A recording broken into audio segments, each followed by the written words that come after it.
So sorry about the shaky camera work at the beginning of this video.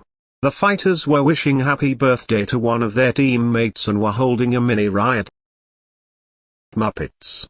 Dan, welcome. Can you tell us just a little bit about why you're here today? Yeah, well, obviously you've got a mat full of killers here, and my wife's fighting in March at UFC London, Veronica. So, not much female talent up in the north, and there's lots and lots of female talent down here. So I wanted to come down and get some rounds with these girls, and you know, a bit of a shock to the system, some new bodies, and you know, a bit of pressure.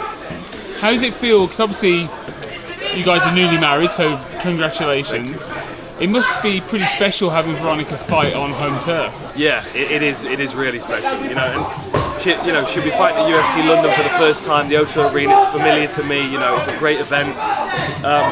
She loves London. She loves being in the UK. I think she's really going to enjoy fighting at the O2 Arena. Sure. How does it feel for you? Obviously, you're a coach, so you coach many people that you kind of have strong feelings towards. What's it like? What's it going to be like having like your wife fighting? You know, I'm probably a bit more strict with her than the other guys. I'm a little bit more forgiving with some of the guys. But the reality is, like, I live with her all day, every day. I know how good she is, you know. So I know when she does something wrong, it's because she's made a bad decision and not because she doesn't know the technique. Sure. So I'm a little bit more harsh on her. Her and Jimmy Warhead, they get the worst of me when it comes to coaching. Yeah, absolutely.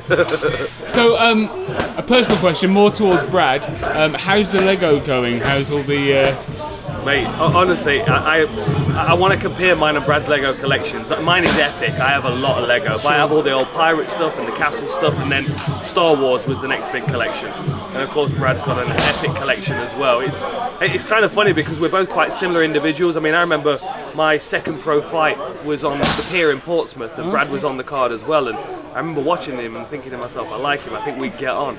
And then many years later, I figure out he's a huge Lego nerd as well. It seems to be quite common of that era. Obviously, we all kind of grew up in that kind of non-social media, non-YouTube, so there was nothing else to do other than kind of build stuff. That's it, and it's so relaxing as well. Like, I used to do it during training camp just to kind of help me calm down and stay relaxed. If I couldn't sleep, I build Lego. You know, after a fight when my adrenaline's up and I can't sleep, I build Lego, and it just helps calm me down. And I would imagine Brad's the same. Yeah. What's 2023 like for you? Because obviously we had the Diego Sanchez, the fight that kind of never happened. Are you still kind of chasing a couple more fights before you kind of hang up your hat? Not obviously Brad had a hat, but you did. Yeah. You know what? I would never retire if the right fight comes along. I mean, I'm doing a lot of work with the PFL at the moment, so obviously they've got Anthony Pettis. It'll be a lovely fight for me. If he's got Roy Jones next, but we'll see how that goes.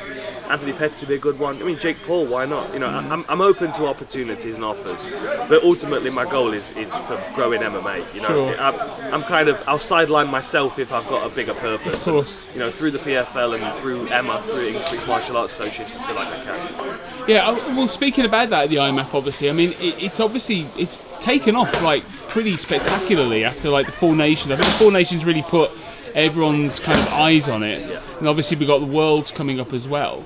I mean, how do you feel about that? How it's kind of progressed in such a rapid fashion? I'm excited. You know, there's always been a real desire for amateur fighters in the UK to be competing regularly, and I've just not had the facility to do it.